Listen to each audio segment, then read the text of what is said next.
You see, when we think of influencers, we think of the people that we just saw on the screen, the people who are so noteworthy that we would all know their names. But the reality is, the everyday or the uncommon influencer is the person who influences not because of their position or their authority or who they are. They influence the world simply because of the fact that they serve the world around them. In other words, this is kind of the summation of that. We will influence people like Jesus when we serve people like Jesus. We will influence people for Jesus when we serve people like Jesus served. And so this whole series, this whole arc is going through the book of Nehemiah as we've been tracking and traveling along. And it's looking at the strategic challenges that we face as a people as we look to serve and to love the people around us. And today we're going to talk about the verse that when I went through the entire book, I kind of, just did an overarching read through, and I went and tried the next step, chapter and verse, and where are we going to, and how are we going to subdivide this whole series.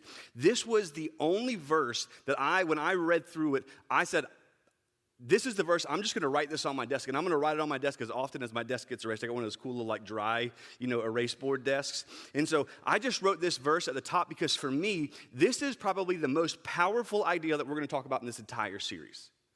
Because we might have a commonality in this, but if you don't know me yet, then you don't know this. But if you know me, you think this is probably the best describer of me. I am easily distracted.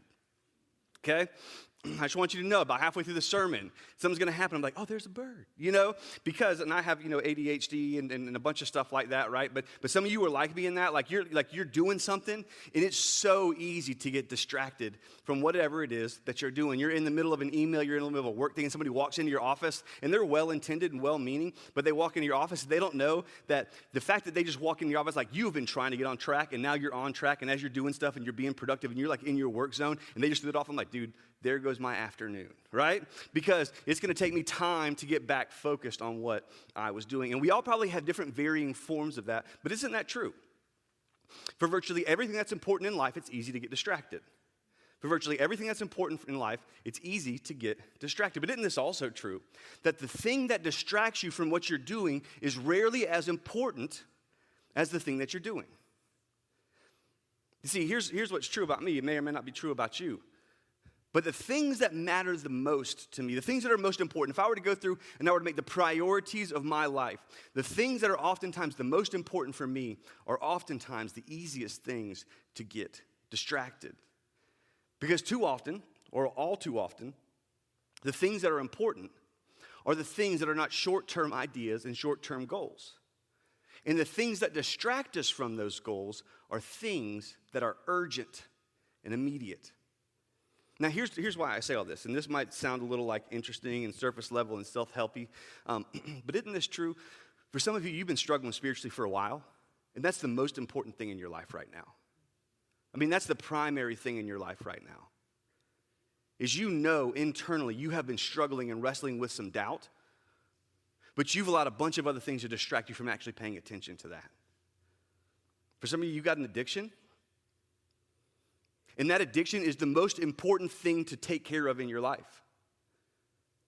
But what you know is that it's so easy that's important. There's other things. There's more fun things. There's more urgent things. Sometimes it's more urgent. Sometimes it's just more fun. It's just interesting. You kind of get tired. You kind of get bored. You get a little bit, exhausted from paying attention to this one thing.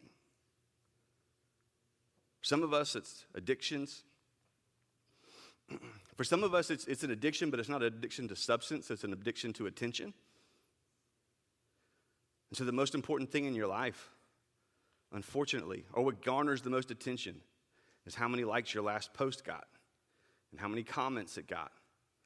And you, in fact, feel unvaluable and invalidated because of the fact that not enough people paid attention to you.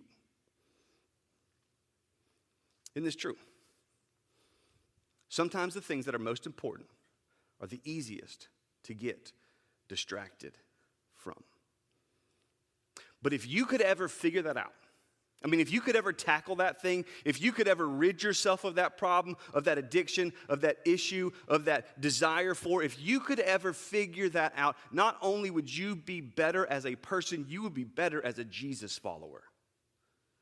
It would clarify so many things. It would make so many things so much easier. So let me ask you a question as we're diving into this. So why don't you tackle it?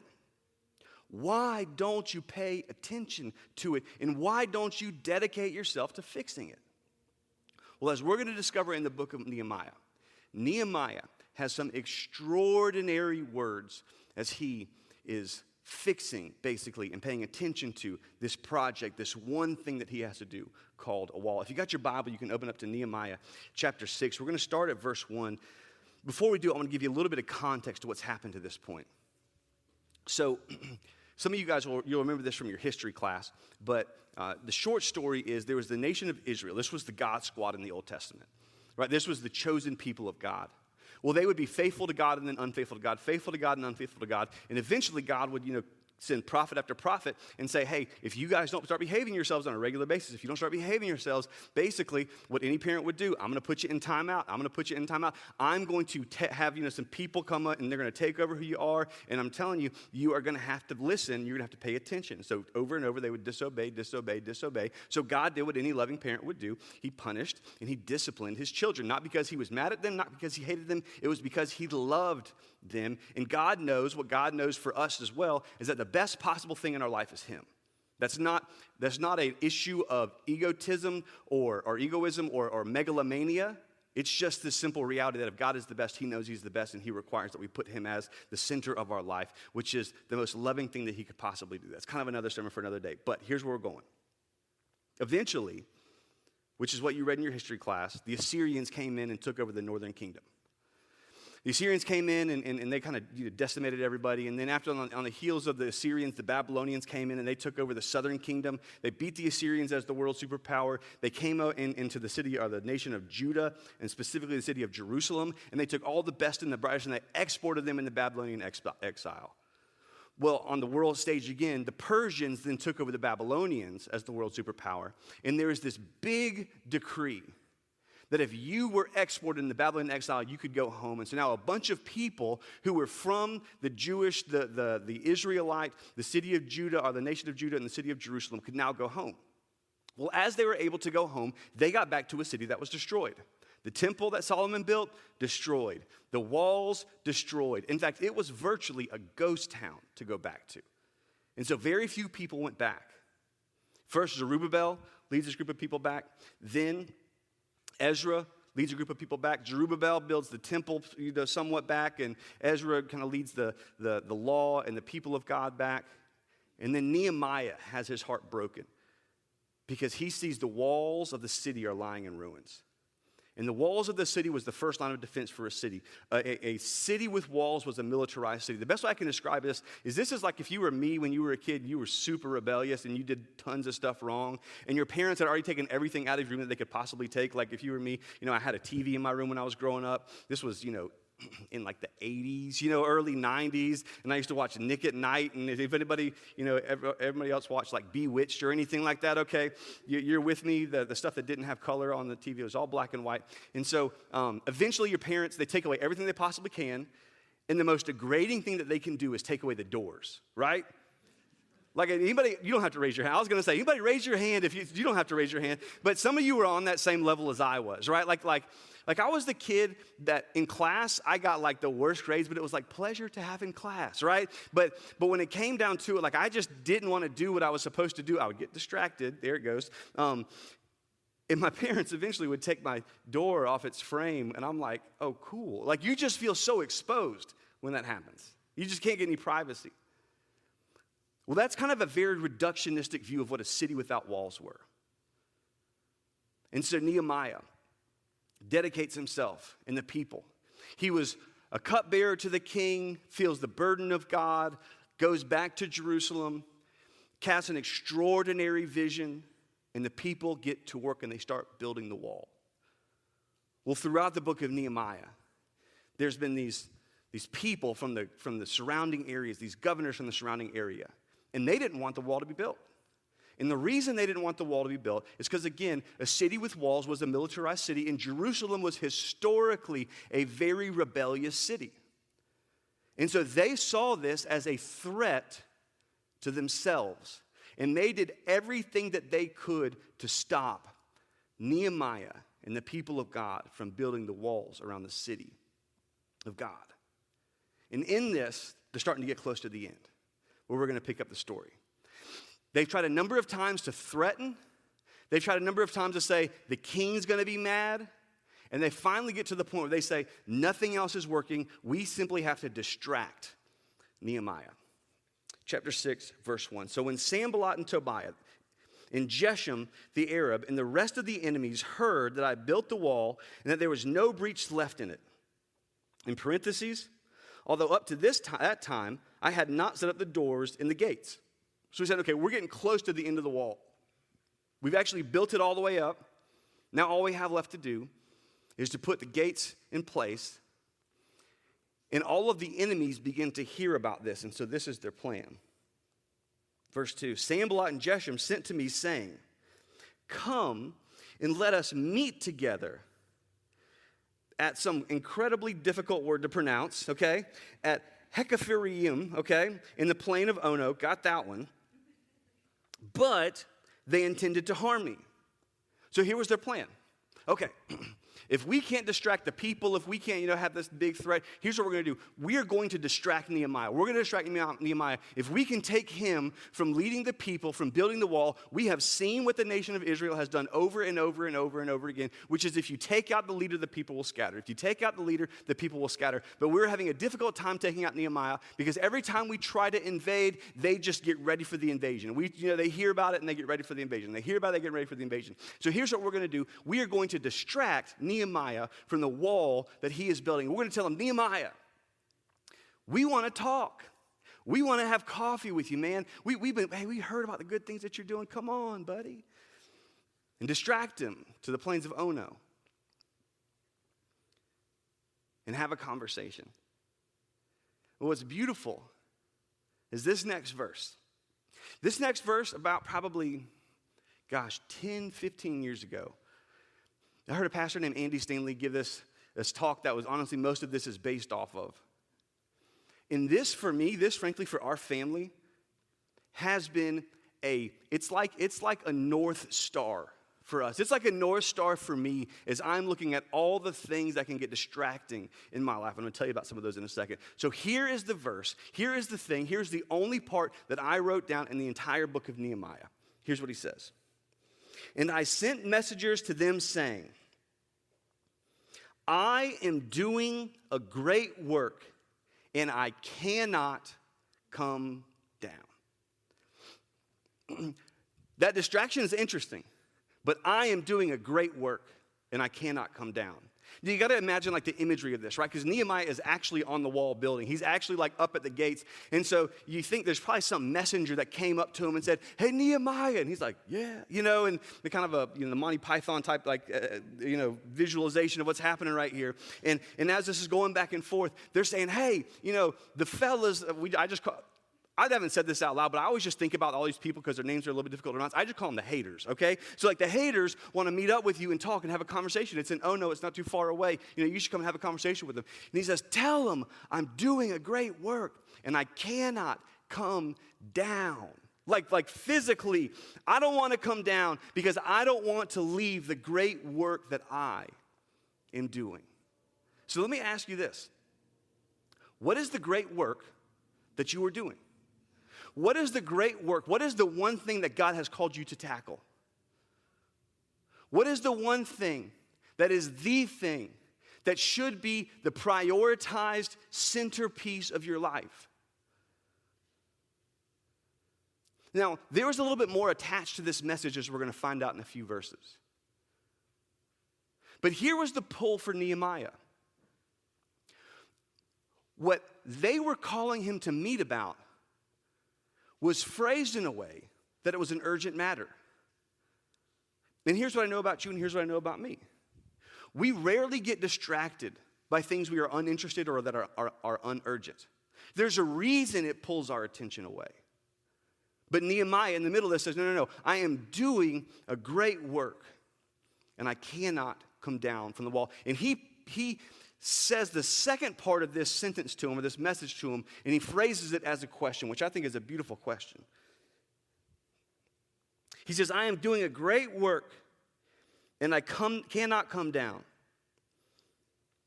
So why should I stop the work? Why should the work stop while I leave it and come down to you? Now, why should I say no to this and say yes to this? Why should I say no to this and yes to this? Why should I say no to this great work and yes to this distraction? And here's why, if I'm just being honest, for me at least, I oftentimes say no to the great work and yes to the distraction. Because I buy into the idea that what I'm actually saying is I'm going to do both at the same time. And I can pick this work back up in a little bit. We feel like we can say, or we don't have to have a yes or no binary decision. But isn't this true? Every one of us, I don't care where you are in following Jesus, I don't care if you believe in God or not. You have one thing in your life that you know you need to tackle.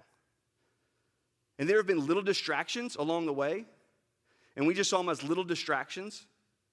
And we didn't think we were saying no to the big thing, but in effect, we were.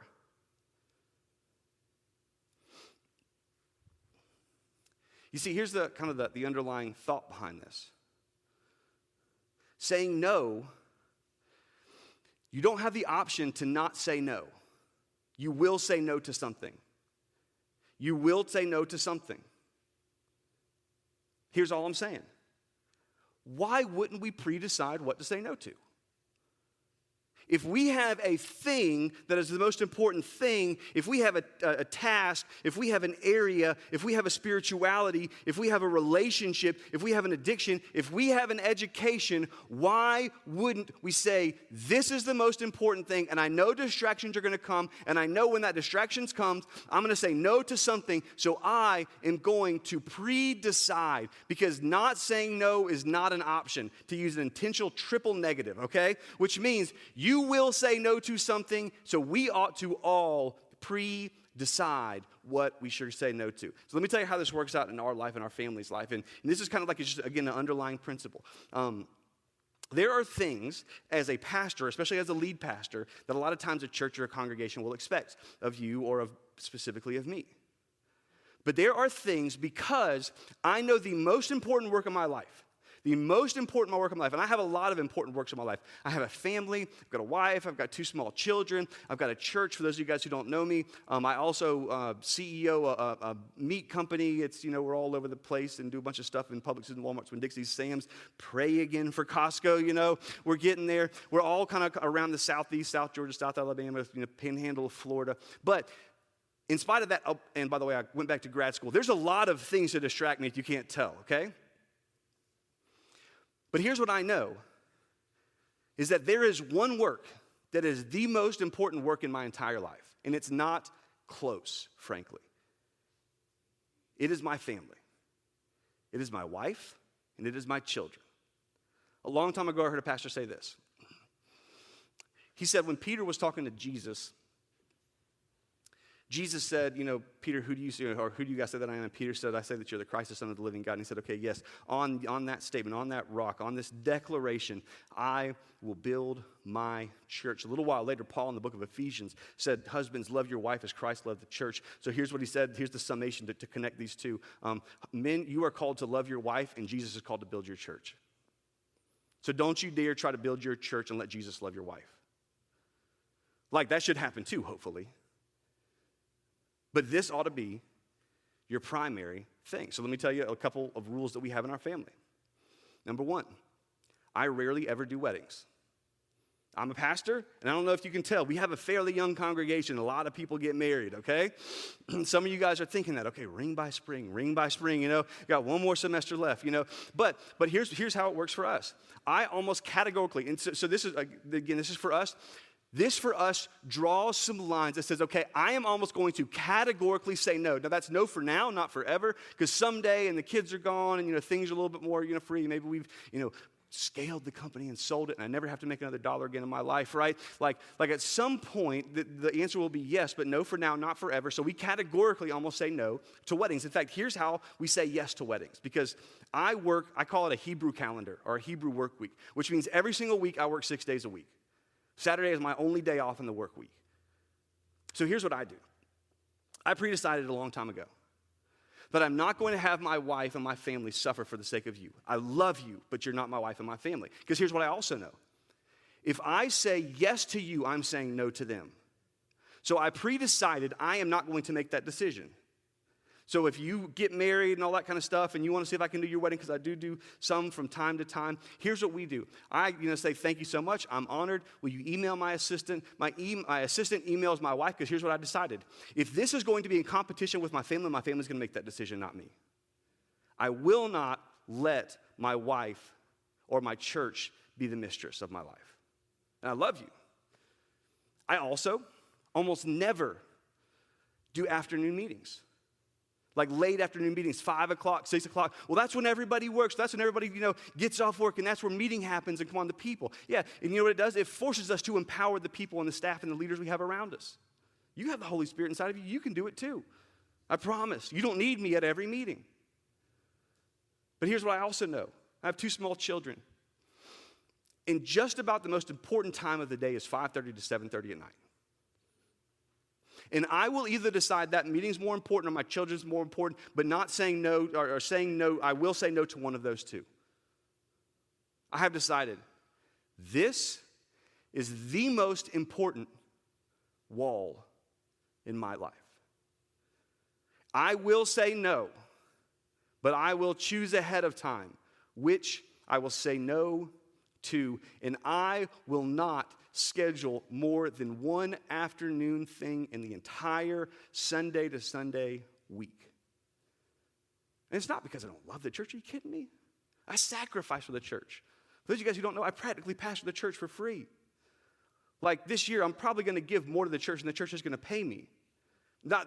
Not that I make a ton, they just don't pay me much, okay? Just so you're understanding how that equation works. But that's okay. Every time they say, hey, we should give you a raise, it's been a while, we should give you a raise, it's been a while. I'm saying, no. I make plenty, don't give it to me. Our staff needs it more than I do.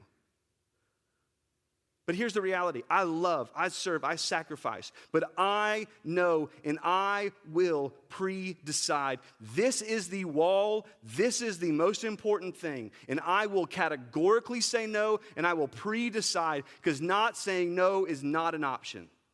I will say no to something. And so if you don't, agree with that, in fact, I challenge you with this. Especially if you're, a parent and you have young kids as well. And you know that your job is going to take away from your family over and over and over and over and over again. And to implement this, it might mean that you don't take some promotions or you kind of take a demotion. Here's what I want you to do. I just want you to sit down with your family, just gather them all together and say, hey, I want you to know that my career is more important than you. Like, you'd probably never say that out loud, right? So why would you say that silently over an extended period of time? For some of you, your education is the most important wall in your life right now. Especially if you're brand new to college, you are going to have so many opportunities to say yes to so many other things, but the North Star in your life, the one thing that God has called you to tackle right now is your education. Because accomplishing this, acquiring this level of information and knowledge is going to set you up for the rest of your life. And there are interesting things, there are interesting people, but perhaps for you the most important thing is your education. I'm getting to some of that application too early, so let me finish these verses real quick, okay? All right, let's go. We all be on the same page. See what I'm saying? Like, bird, here we go. And they sent to me 4 times in this way, and I answered them in the same manner, in the same way that Sanballat for the 5th time sent his servant to me. So they said over and over, and I kept saying, I'm doing a great work, I can't come down. I'm doing a great work, I can't come down. I'm doing a great work, and I can't come down. For the 5th time sent his servant to me with an open letter. This is what the letter said. Now, granted, an open letter for them was like an open letter for us. This was meant for everybody to be read so everybody would know, hey, these are the decisions that Nehemiah is making. So this is what it was written in. It is reported, verse 6, among the nations, and Geshem also says it, that you and the Jews intend to rebel, and that is why you're building the wall. Again, a city with walls was a militarized city, and according to these reports, you wish to become their king. And you have also set up your prophets to proclaim concerning you in Jerusalem. There is a king in Judah. And now the king will hear of these reports. So now come and let us take counsel. In other words, Nehemiah, we want to help you. Verse 8, then I sent to him saying, No such things as you have said have been done. You are inventing them in your own mind. For they all wanted to frighten us, thinking, their hands will drop the work and it will not be done. They're thinking, if we can distract them, if we can scare them, then they're going to drop what they're doing and the work won't be done. But now, oh God, strengthen my hands. There's another narrative that happens where another way they try to distract Nehemiah and make him run to the temple, and he decides he's not going to run to the temple. But with the last few minutes remaining, I just really want to push this, because I know, it's for some of this is an idea, this is a thought that frankly it's pretty easy, it's pretty intuitive. It speaks to the power of focus. So let me spend the last couple of minutes just really pressing this. Some of you, the one thing in your life is you drink too much. You know how I know you drink too much? Because some of you aren't 21. And some of you, it's because someone you love came up to you and said something and went something like this. Honey, I think you drink too much. And there was all kinds of defensiveness around it, and you kind of knew deep down that something was that was right, that was accurate, that was true. But that's your wall. That's your wall. And there's going to be something inside you that has the pride that wants to say, not me, not me. I can handle this on my own. But if that is your wall, we ought to allocate every resource that we have, as Nehemiah did, to tackling that wall. For some of you, the one thing is that you're addicted to pornography. And the reality is, you have tried over and over to fight this alone. And you think if I pray harder, if I try harder, if I work harder at it, if I just white knuckle my will into submission, then finally I'm going to overcome this. What you need is accountability. You need to tell somebody in your life. You need to tell the community group. You need to tell the guys that you're with, or the girls that you're with, or whoever's in your group, whoever's in your people. We're going to talk all about groups and the importance of community next week. But you need to get with a couple people and say, I know that things in the dark grow in the dark, that things always grow in the dark, and all of us have areas that we can carve out in our lives that are in the dark. And so I know that I need to put someone or some ones in my life that are shining lights in areas of darkness in my life. And this is an area of darkness in my life. Will you ask me every single week how I have done with this? Because I need to know that someone knows when I mess up. Because I already know that my God knows. But here's the reality. If you're a young adult, young professional, and let's say your issue is drinking, your issue is pornography, let me just give you a heads up. When you get married, that's not going to go away. You thinking, okay, my drinking thing is just a drinking thing now, and I'll be able to not do that in a little bit of time. You know how many marriages have been wrecked because of that? Do you know how many children have had their families wrecked because of that? And some of you, that's your story. In fact, that's why you're here. And if that's you, let me tell you, there is incredible grace for that. God did not expect us to moral our way into his good graces. He realized we weren't good enough. He died on the cross because of the fact that we could never good ourselves into his good graces. That he forgave us of that. But then, post-salvation, he calls us from that. Some of us, it's debt. A lot of people are doing a lot of things and it seems like a lot of fun. And you're tempted to buy stuff that you know that you can't afford because you want to impress people that you actually don't like. And you just need to say, no. I'm building a great wall, and I cannot come down. For some of you, it's the allure of a relationship because you're tired of being alone, and you're tired of being isolated. And so you're tempted, and perhaps you're in a relationship that you know is not glorifying to God. And you know this other person, if you are going to spend the rest of your life together with this person, it's going to cause all kinds of difficulties and issues because because they just don't value Jesus like you. You know God's called you to do something with your life. That's your wall. You need to say, I'm doing a great work, and I cannot come down from this wall. Some of you, it's simple. It's reading the Bible. It's praying that you've said 100 times before. I'm going to start reading, and I'm going to start praying. But then everything else got distracting, and the life got busy, and the world got busy, and you kind of just left it. In fact, let me tell you, if you're a freshman, let me tell you I don't want to say definitively this is the most important wall in your life because you can hear from God just on your own. But let me tell you a wall that you might not see as a wall. In fact, in this Freshman 15 booklet, we spent the first 5 days talking about this. I think disproportionately the most important thing you can do in the next 2 months, is find yourselves a community of good friends to be and to live around. And here's why. Here's what everyone else knows and understood who stood in your kind of circle and been in your circumstance. That the people you choose to surround yourself with now will ultimately affect the direction and the quality of your life. You surround yourself with good people. He who walks with the wise grows wise, but he who surrounds himself with a companion of fools will suffer much harm. Solomon was the wisest man on planet Earth for a reason, and your wall is to find good people.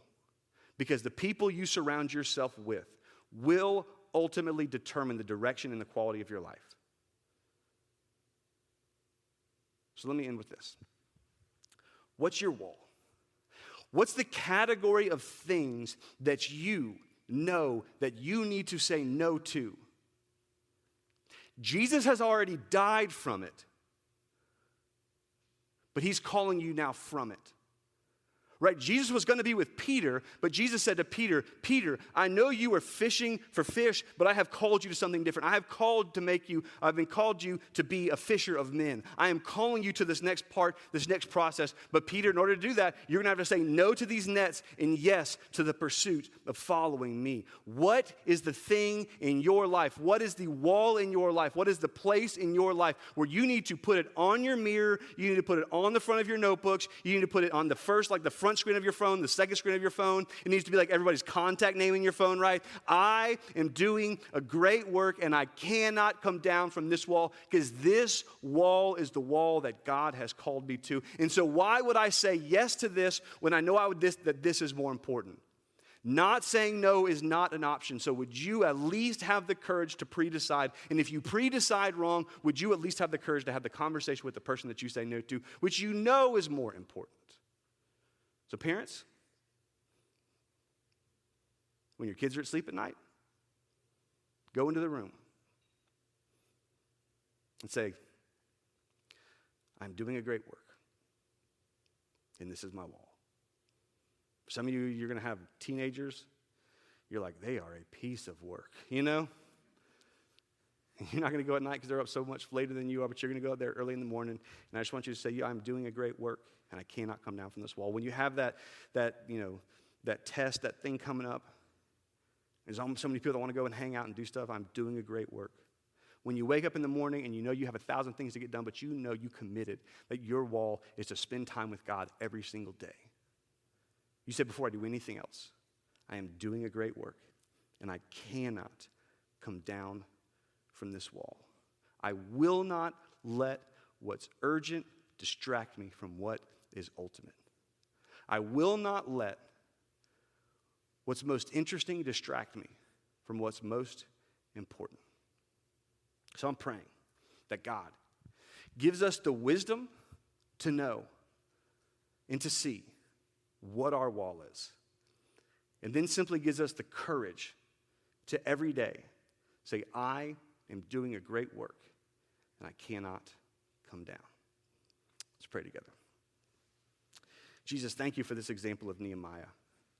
We all, like me, have such a tendency to get distracted by what's interesting, by what's urgent, from what's most important, and from what's ultimate.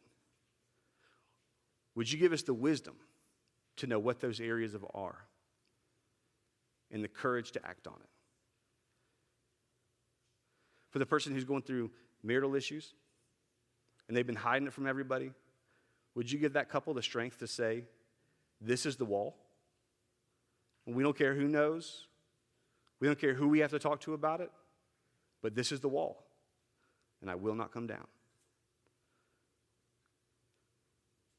For the person that's struggling through school and just trying to make it and it's just so difficult and they just want to be disengaged, would you give them the wisdom and the courage to say, I'm doing a great work and cannot come down? For the person who knows that over and over and over again, they've said that they're going to spend time with you, they're going to prioritize their relationship with you, they're going to go to you, they're going to seek you in your word, they're going to seek you in prayer, but over and over have gotten distracted. Would you help them to wake up every single morning and say, I am doing a great work and I cannot come down? Would you burn so deep inside of us that not saying no is not an option? We will say no to something, so would you give us the wisdom to know what to say no to and the courage to do it? And I pray that whatever that wall is in our life, that work is in our life, that you would help us, Jesus, to be a better picture of who you are. That as we are committed to your work in our lives, we would be salt and we would be light. We would impact and influence because we are committed to what's most important. And it's in Jesus' name we pray. Amen. Hey, thank you guys for joining us, and thank you for joining us online. We love you. Have a wonderful rest of your Sunday.